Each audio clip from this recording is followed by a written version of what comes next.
వికారాబాద్ జిల్లా పరిగి మున్సిపల్ ఎన్నికల్లో బీజేపీ ఎన్నికల ప్రచారం నిర్వహించారు. ఎన్నికల ప్రచారంలో ఎంపీ కొండ విశ్వేశ్వరరెడ్డి పాల్గొన్నారు. మున్సిపల్ ఎన్నికల్లో కాంగ్రెస్, బీఆర్ఎస్, మజ్లిస్ పార్టీలు ఒకటయ్యాయని కొండ విశ్వేశ్వరరెడ్డి విమర్శించారు. కేంద్రం నుంచి వచ్చిన నిధులే మున్సిపల్ అభివృద్ధికి తోడ్పడుతున్నాయని అన్నారు. బీజేపీ గెలిస్తే ప్రతి కౌన్సిలర్ అభివృద్ధికి 10 లక్షల రూపాయల అభివృద్ధి కోసం కేటాయిస్తానన్నారు.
నేను అప్పుడు టీఆర్ఎస్ పార్టీనా మోడీ గారు అడిగితే ఇచ్చింది కదా ఇది హైవే, మళ్ళీ రీజనల్ లింక్ రోడ్ వస్తుంది. హైవే 197 ఇక్కడ నుంచి మహబూబ్నగర్ నుంచి కొడంగల్ పోతుంది, అది మళ్ళీ కొత్తగా వస్తుంది.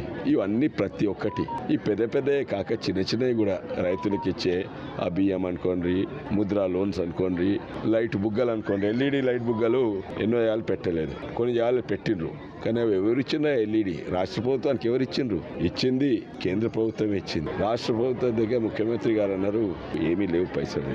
వాస్తవం, నిజం మాట్లాడిండ్రు. నన్ను కోసిన లోపల పైసలు అయినాయని నిజం మాట్లాడిండ్రు. ప్రజలు దృష్టిలో పెట్టుకోవాలి.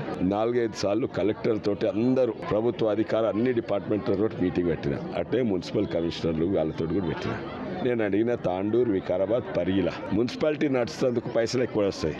మొట్టమొదటి నేను చెప్పినా తెలుసా, మన ప్రజలు ఉంటారు కదా, ప్రజలు కట్టే ఇంటి ట్యాక్స్, తర్వాత మన వ్యాపారస్తులు దుకాణము ట్రేడ్ లైసెన్స్, దాని మీద నడుస్తుంది. ఎంత అంటే పరిగికి 2.5 కోట్లు వస్తాయి. అరే 2.5 కోట్లతోటి ఏం సరిపోతుంది అంటే, అదే కాక మాకు కేంద్రం నుంచి నిధులు వస్తాయి. అరే ఎన్నో వస్తున్నాయి కదా, మన రాష్ట్రం నుంచి అవును ఉన్నది, వాళ్ళు మ్యాచింగ్ బడ్జెట్ ఇవ్వాలి కానీ చక్కగేది. మళ్ళీ ఉల్టా బాకీ ఏంటంటే మన పరిగి మున్సిపాలిటీ బాకీ ఉంది.